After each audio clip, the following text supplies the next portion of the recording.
right, thank you for joining us again, and looking forward to a discussion with some uh, really interesting companies that I think most of us are familiar with. I've had the fortune to work with one of these companies back in a past life. My name is Dale Book. I work at Willie County Economic Development. And you saw John Myers and myself being invited to be a panel here, and it wasn't by accident. When Congressman Rogers was telling us in the audience, make sure we're staying connected to Jim, make sure we're using our legislators and reaching out to them. Congressman Banks is he's a good legislator, but he also buys local. So I was with him at Edwin Co.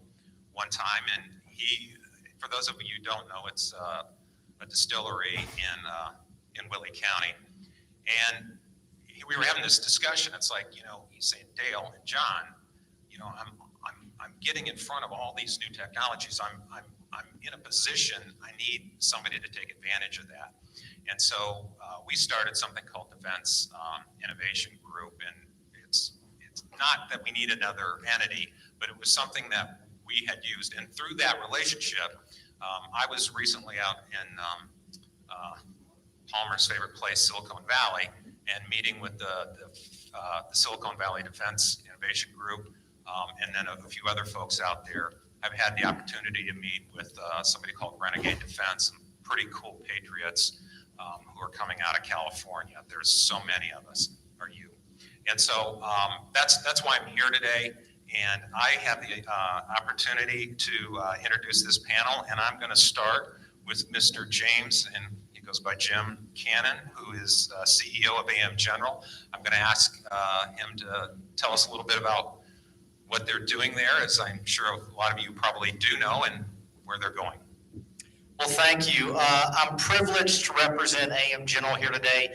I'm new to AM General, about 6 months, but AM General is not new to Indiana. I think our history goes back to the Civil War. We made wagons for the Union Army. We made Jeeps in the Second World War, Korea, and Vietnam. And now for the better part of 40 years, we've made the Humvee. And it's an iconic vehicle that is a symbol of American power overseas and in our communities. It's a symbol of comfort when there are natural disasters and the National Guard shows up with a column of Humvees. We've got a really simple task and purpose. And I know there are a lot of veterans in this room, and you know what that means. Our task is to grow the business, probably a lot like your tasks in your business. Our purpose, we say, is Sergeant Smith's mission. Who's Sergeant Smith? Sergeant Smith could be anybody from any walk of life. It could be your son or daughter.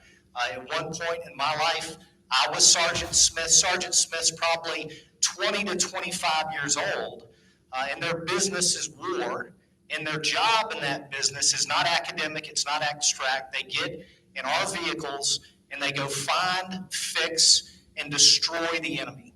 So the last 100 yards of battle space is where Sergeant Smith goes. So as we talk about innovation today, it's really important because it's our job no longer to carry a rifle or to put on a backpack, but we've got to arm and equip Sergeant Smith with the equipment and technology so that Sergeant Smith is never in a fair fight. And now it's Sergeant Melnick in the Ukraine doing that same mission. So I think General McConville, who's the Chief of Staff of the Army, says it well. He said in one speech I heard, about every 40 years, the Army's got to change, and it's got to change in a big way. So it happened in the 1940s, right? The Army of the 30s into the 40s to win the Second World War. It happened again in the 80s, right? Very different Army came out of the 80s with the Big Five and a lot of weapons we're still dependent upon now, right? And that's what won the Cold War, and it's been prosecuting battle for 2 decades all over the world in the War on Terror. But now, we've talked about it, we face different threats. So we've got to not just evolve, but transform, and that's a really big word. And we've talked a lot about the inefficiencies of DOD to tackle that. We've got our part to do in industry too, right? We've got to show the way, demonstrate what that innovation looks like, and do it all the time thinking about, how does this really help Sergeant Smith, Sergeant Melnick in those last 100 yards, as they're closing, with the enemy. So it's a big job that's ahead of us, and we've got a lot going on at AM General to meet that purpose. Thank you, Jim. I would next like to introduce John Shade. He is the Executive Vice President at Rolls-Royce. And please tell us a little bit about what you're doing and for those who don't know, the products and services Rolls-Royce provides. Thank you, Dale. Yeah, so first, I might start and just say we do not make cars. Just to get that record straight. It's been a long time since Rolls-Royce has made automobiles. We do support the warfighter, very much like Jim said. We wake up every day, we come into the office or into the plant or into the factory and look for how we can help the warfighter be more effective and get the job done that they need to do every day, day in and day out. In the United States, we have about 6,000 employees. 4,000 of those are right here in Indiana. We're on a number of products. I'll go through a little bit of some of those products that we offer, not a comprehensive list, but some of them in supporting the warfighter are our AE product family line. AE stands for Allison Engines. So our history also goes deep back in history. And Allison was supporting the Army Air Corps back in the late 20s and produced the V1710 engine. Almost 70,000 of those engines produced through the war. Incredible feat. They actually built the factory to build those engines in Indianapolis in 90 days. One end of the building was still open while they were pumping production engines out to support the war. That facility lasted until about the last 3 or 4 years when we started a modernization effort in Indianapolis to completely modernize and revamp our manufacturing and production facilities.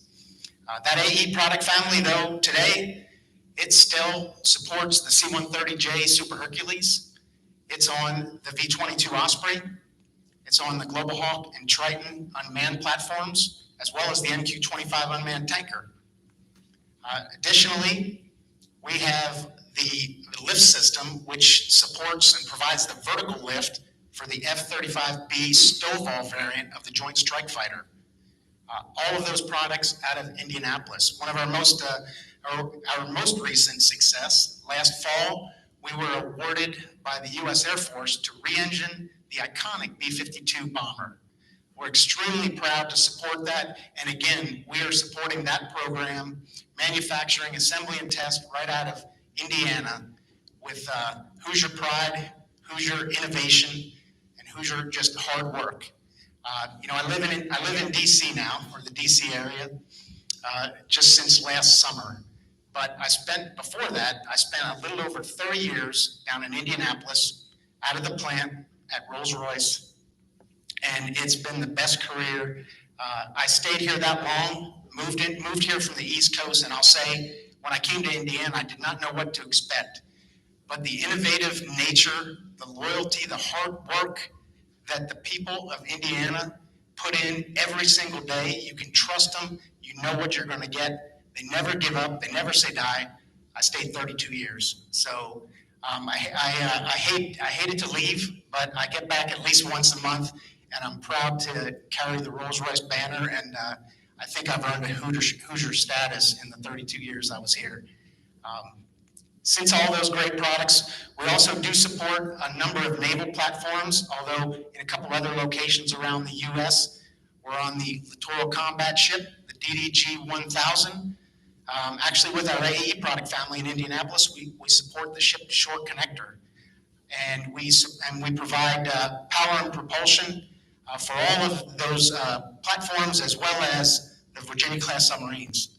So with that, I'm going to go ahead and pass on to the next, and I think we'll hit some of the new innovation and innovative areas that we're reaching into in subsequent questions.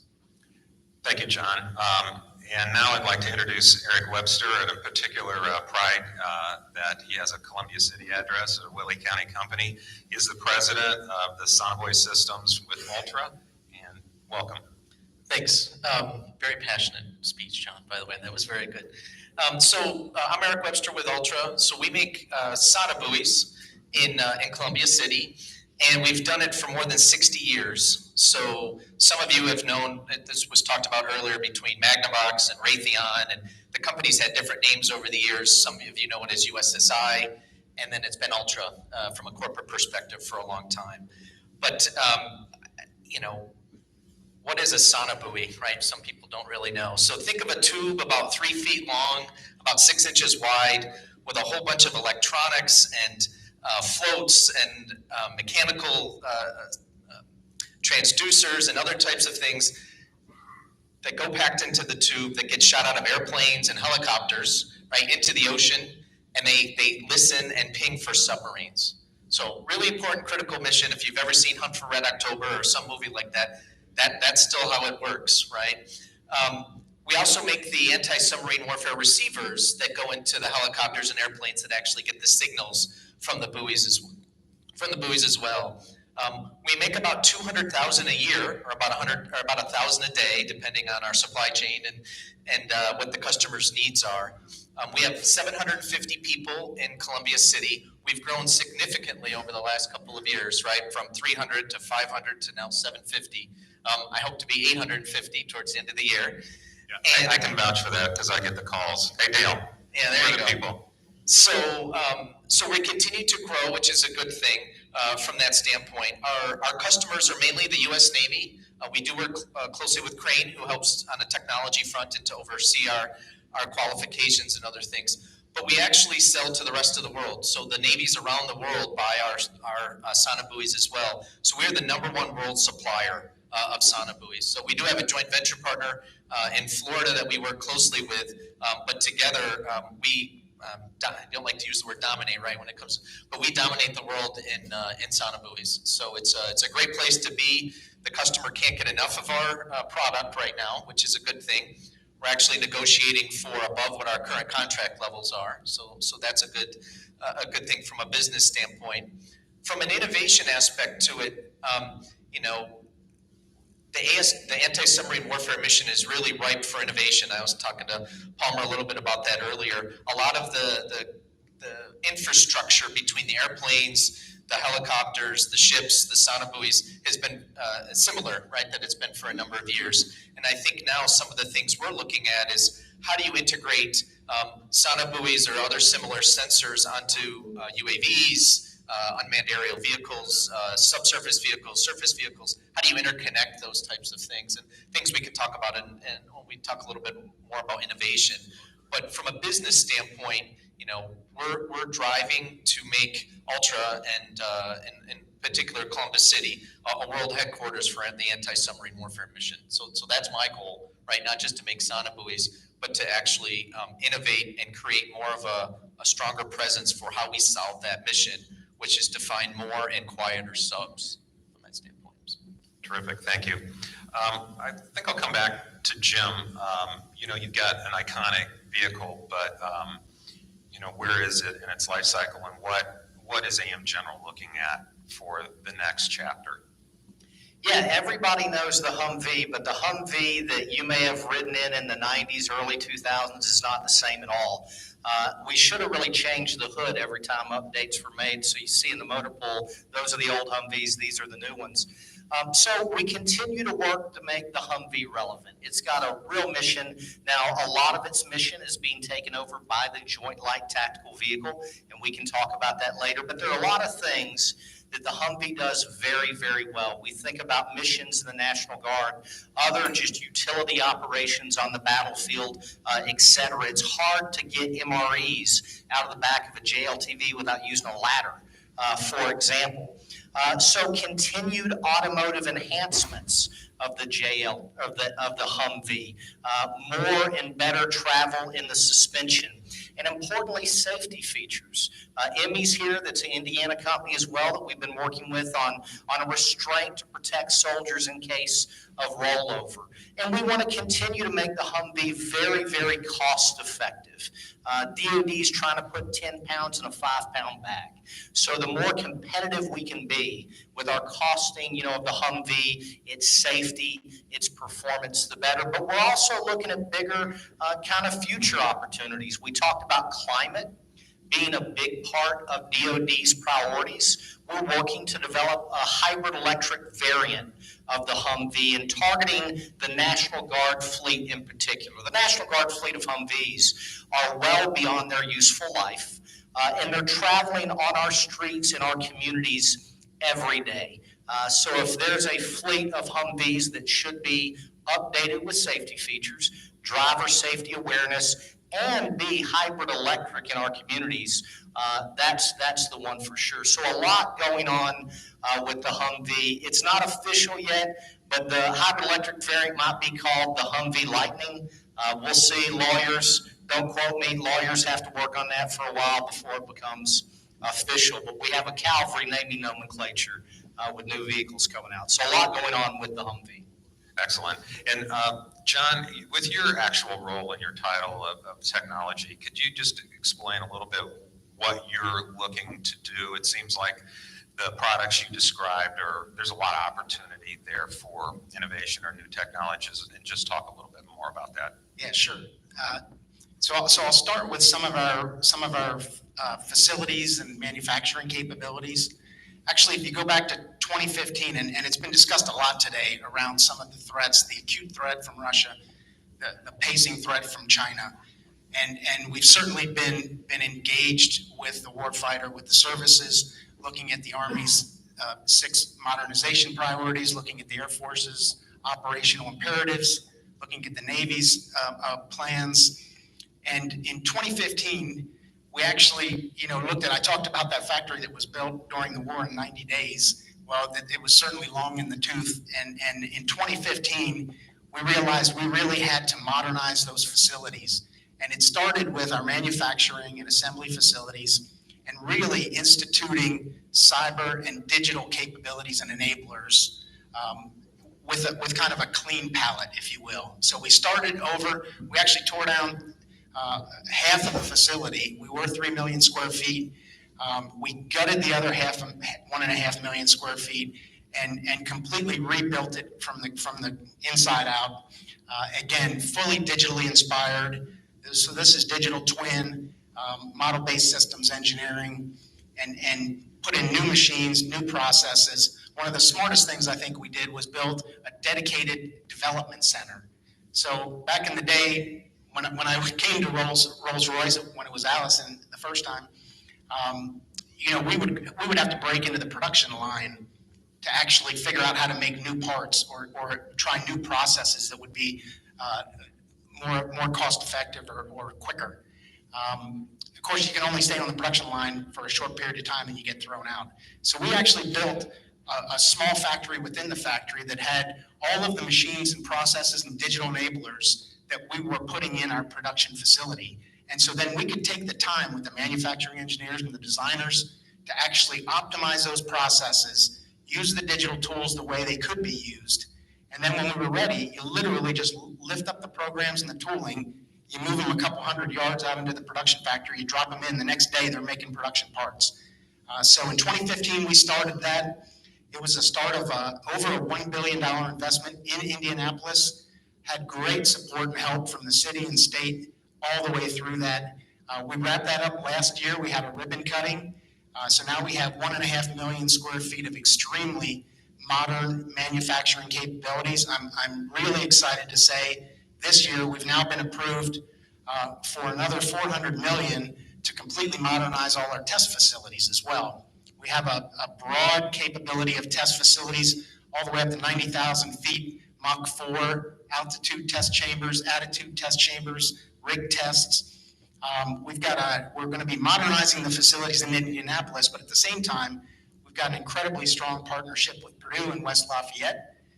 So we're actually expanding some of our facilities up there. You might have seen in the press, we're building a new altitude gas turbine engine test cell up in the West Lafayette area, as well as we were one of the founding partners with Purdue on the Hypersonic Ground Test Center.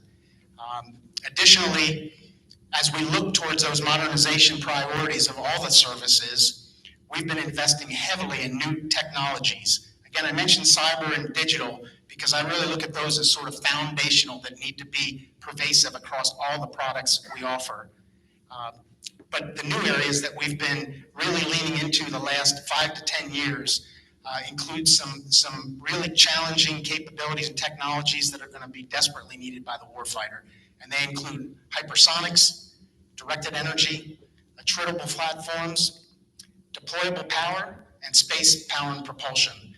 So Rolls-Royce is using our global capabilities and really kind of focusing that beam in Indiana to deliver all these new capability areas.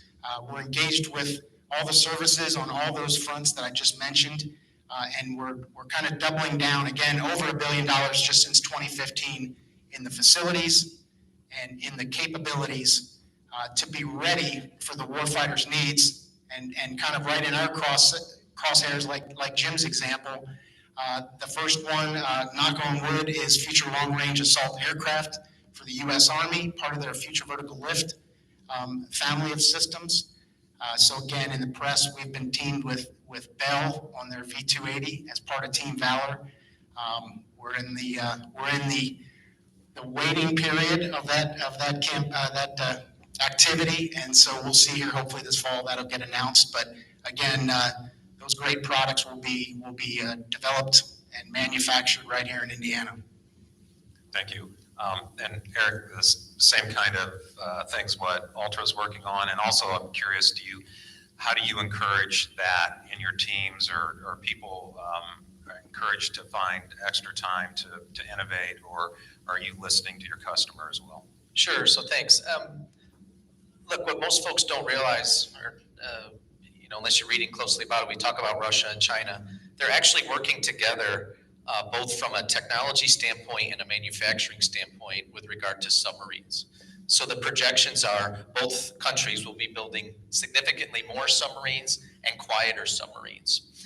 Not only that, but the areas in which they normally transit is expanding significantly. So from a threat and a national and international security perspective, we're trying to work with the Navy and others in how to expand the horizon in terms of what we can actually see and hear, right, from the technologies. So we kind of call that the cost of washing water. So we're trying to look with them in terms of how many nautical miles and how many sensors and how many technologies and things, communications assets, how to wash more water at a cheaper price, right, and get to these areas that historically the U.S. hasn't been able to get to, or even working with our allies. So we're doing a lot of international outreach with our customers, along with the Navy from that standpoint. And part of it, as I mentioned, is putting our sensors and our capabilities on unmanned platforms, which can go further afield than just the man aspects of it. The other part, though, is how to interconnect the different pieces. I asked a question earlier about stovepipes, and something, again, as we talk to our different customers, I used to work on the space side of the world too, and they're working on, optical communications in space and on the ground, and how to get data from one place to another faster. Data doesn't travel very quickly underwater, right? It's a different medium that most folks aren't normally used to working through. So some of our scientists and engineers are trying to figure out how do you connect sensors on a sub with a sonobuoy, with unmanned platforms, how to get that to the surface, get it to space, and then get it to the decision makers, right? So the goal for us is, to shorten the kill chain, or from cue to decision making. And I think there's investments that we've been making on our side, both in communications aspects, even encrypting information, and trying to, again, find how to use the least amount of bandwidth to get the most important information. And in the end, similar to what Jim talked about, we think about the person, right, the ensign or whoever in the back of that plane or on the helicopter who's trying to look at a screen and figure out acoustically, is that a submarine? Is that a whale? Is that a Russian sub? What is that? And again, I think the whole system is ripe for innovation in ways to use different algorithms and technologies to take away what you don't need to know or what you don't need to see, to focus on those submarines and other aspects. One of the other areas we're looking at is not just through sonobuoys. They tend to last 1 hour to 8 hours, right, in the water, depending on the need. And sometimes people are like, well, why don't you make them last 24 hours or 36 hours? Well, by the time we do a ping or as we're listening, we know that they're there, and then they leave, right? So, but what we are looking at is how to make more persistent sensors that would be on the bottoms of the oceans. They, again, would be in different areas of the world, and how do we utilize those, again, to create acoustic funnels for sound and then information that would give us, again, a much broader reach. So, there's not been as much technology innovation, I think, in the sonobuoy itself over the years. But I think now there's a sea change that's coming because the subs are actually getting a lot quieter. And if we want to maintain our capability, not only are we improving the sonobuoys, but all the pieces, all the nodes of the interconnected networks all have to now start playing together and provide that data and information in a way that an ensign doesn't have to have a PhD in acoustic engineering to be able to know whether it's a sub or not. So that's really what we've been focused on now, as well as going into the future. So hardware, yes, we're trying to improve battery life and microelectronics and things like that, but also software detection algorithms. We talked about AI and machine learning. Those types of things will be more critical to the anti-submarine warfare mission than ever before. And again, we hope that we're in the center of that effort. So thanks. Thank you. So Jim, I have a question for you. As I drove by 2 car lots and saw very few vehicles on them, you're making a complete vehicle, many of them every day. How has that been for you? Supply chain, chip shortage, and all that. Yes, started with a dark beard, lots of hair, flowing hair. 6 months ago, our COO is in the back of the room. He's much closer to this than me, but it's a constant problem, and it doesn't seem to be getting much worse, or it's getting much worse. And when we talk about innovation, there are lots of types of innovation. Often we just think about product innovation. How can we make that product operate better? We've got to figure out how we innovate our processes and how we work with our suppliers, many of which are in this room, and innovate different ways that we communicate. We plan for shortages, where we stock inventory, where we source inventories from. So there's been a tremendous amount of energy and effort among our operations team and many suppliers in this room and lots that aren't in this room to make that happen. Right now, that's our number one, let's say, near-term issue. It's just material shortage of supply. Also, though, when you look at the resiliency of the industrial base, it's frail. There aren't a lot of people that want to support the defense industry with bespoke defense products. We've had examples where very big public companies have said, look, if you want this product, you have to go with a common product that's also being used in a bus or a truck or something else. We don't want to make something that's just for military purposes. Maybe it's because their corporate ESG doesn't appreciate that. Don't know. I do question the patriotism of those kind of companies. But it means we have to make a change, and we have to work with our customer, PDLTV, to validate that change, verify that change, make sure that the vehicle then still operates as it's required. That takes a lot of time. It doesn't happen in a day or two. So there's a lot of innovation collectively we've got to drive here in Indiana outside of just new products and technology. And if I can continue a little bit with the supply chain, you're in a very rich part of Indiana, manufacturing RVs and all those type of vehicles. How much are you able, or is AM General able to find relatively local as far as the vendor or supply base?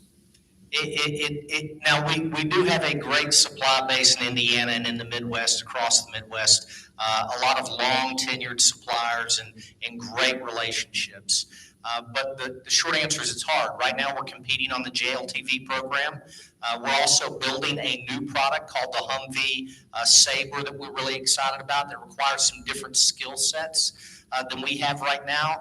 I've got to give a plug to the UAW Local 5. That's our workforce there, and it's the oldest continual operating UAW local in the world. Goes back to 1937 in Studebaker, but average age is 55 years old. I meet people in the factory every day that have a 41-year tenure with the company. Some even more. The new guy can't get off second shift because he's only been there 22 years, right? And now we've got to do new things. We've got to weld in different ways with this new vehicle, the Sabre, if you will. So finding young people with the skill sets that want to get out of the trades or into the trades into manufacturing is a challenge. And as we're now looking at new sorts of components for new vehicles, there's just not a ready supply of folks standing in line for a lot of the reasons that were all discussed in the various panels before us. This next one is just whoever wants to answer first, but we heard Congressman Rogers talk about where he wanted to see the increase in defense budget and spending. Are you seeing with either what is going on in Ukraine or whatever China may try to do with Taiwan, are any of you seeing immediate short-term and long-term forecasts for increased revenue for your companies? Yeah, so I can take that first. So for Sonobuoys, we've been very fortunate. The Navy's put in a base budget historically of about $250 million. And then, as the Congressman mentioned, they have these unfunded priority lists that they have. And so for the last several years, they put about $50 million in unfunded priority spending for Sonobuoys in particular. And actually, on appropriation side, they've been very frustrated with that. If you really want $300 million, you should ask for $300 million. And this year, finally, we did get the full $300 million in the base budget. So that's good. And we got an additional $50 million of kind of what we call RDT&E money for some new kinds of buoy developments that we've been working on. So from our standpoint, I think they're funding it. And as I mentioned, they actually want more of our product, even beyond what our contractual obligations are. So they needed more money to do that. So I think from an operations tempo perspective, they're using more Sonobuoy in the recent history, especially with what's going on in Russia and Ukraine, and even before that. So as fast as we can make them, they're accepting them from that standpoint, and they want more. And the increased budget will help about supply chain. We have struggled with electronics, microprocessors, things that others have as well. And that is one area where I've been trying to work with the Navy and some others to say, if it's ubiquitous across certain platforms or with certain companies and capabilities, can we work with DoD on getting higher access? We have a DX rating or other things, but sometimes that doesn't matter either. I was on a couple of calls with some suppliers. I actually threatened to put the admiral who's in charge of our stuff on the call with them to explain how every day, if we don't make buoys, they can't produce their missions, which is to hunt for subs every day.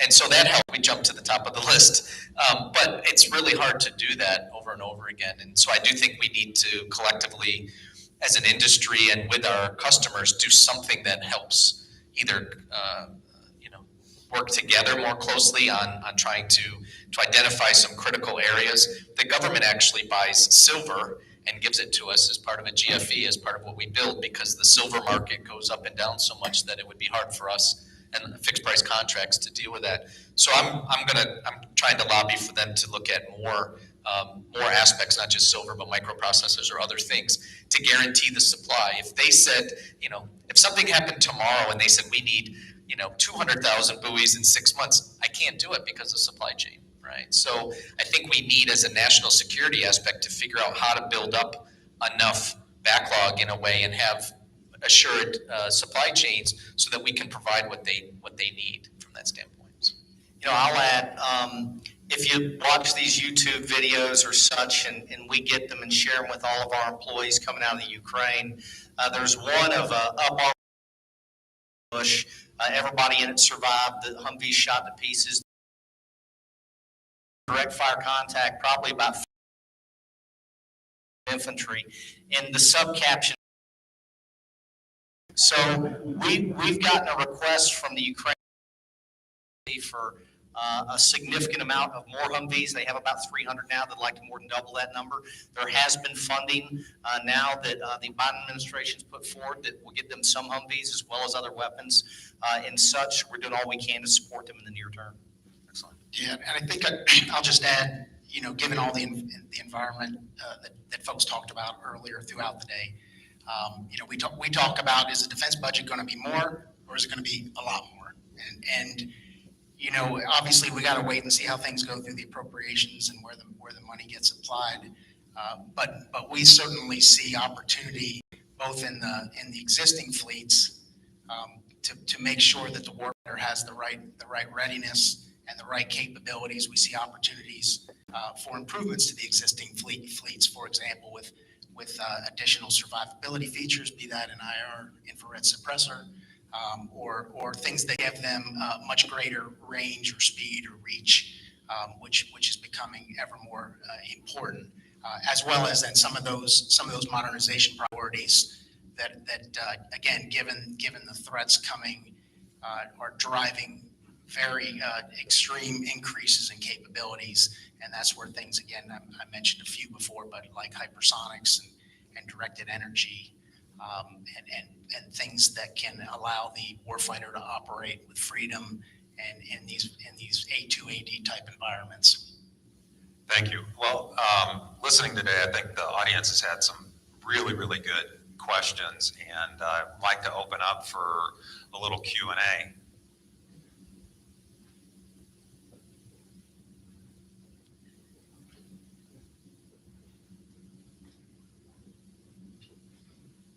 From an economic development perspective for your companies, I work in economic development here in the region. If we were to go out and find an asset or a company tomorrow to support your companies, what would that be? What would you like to have move in next door to help each one of your companies grow? A company that makes all the components for the JLTV cheaper than they do for Oshkosh.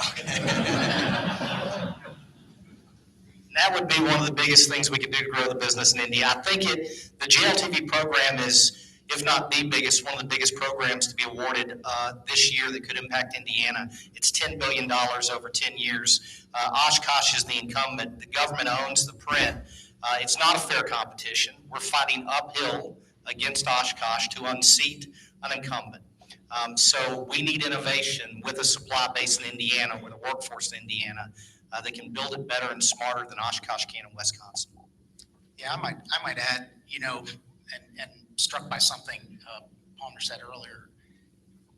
We do a lot of things well, but there's a lot of things that we can do, but we don't necessarily do it as fast or as well as other people could.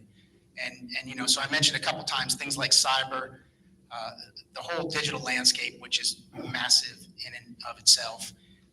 I know there are companies out there and entities that can probably figure out how to best do things and use those capabilities faster and more effectively than we can. We'll get there. We've been working at it very hard. But again, I think pairing up with companies that's what they're all about could be very effective. We try to run at least once a year, we run kind of innovation weeks where we invite folks from around the country, companies, small businesses, and we run it almost like a Shark Tank.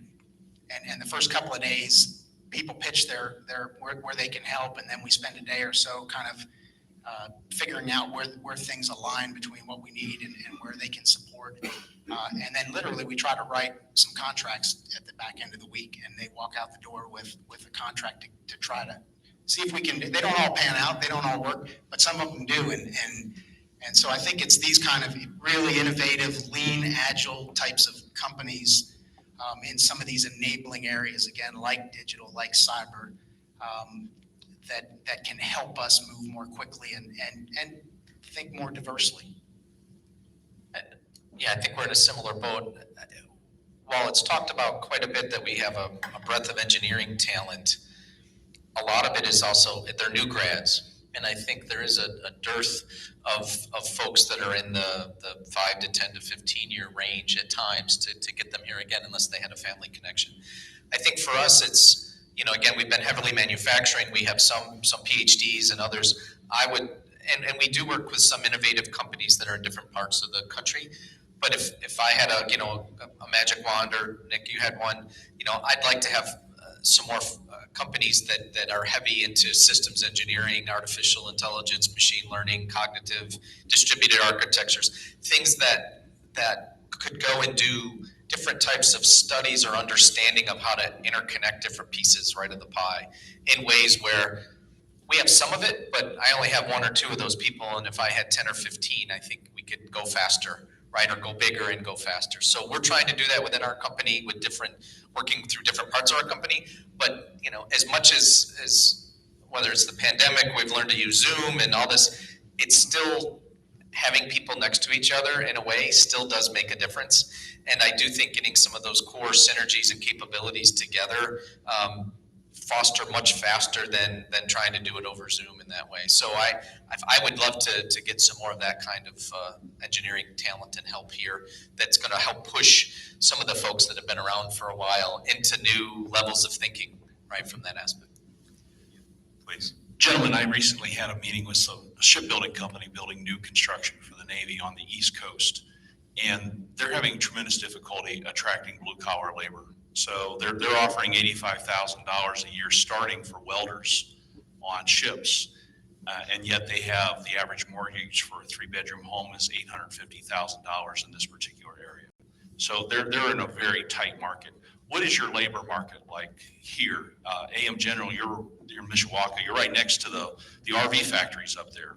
How hard is it to find well-qualified blue-collar labor to do the work that you're doing in your factory? Well, it's different in general, but the competition you mentioned, the RV industry, as you know, is booming. So they're able to pay a considerable amount more than we can pay for those kind of skills. Now, we have an advantage in our purpose. I mean, people really are proud that we serve Sergeant Smith. We ride with Sergeant Smith. But when you got to pay the bills, right, you got to look at the economics. So it is a real struggle for us to do and to find people skilled in some of the new trades that we need.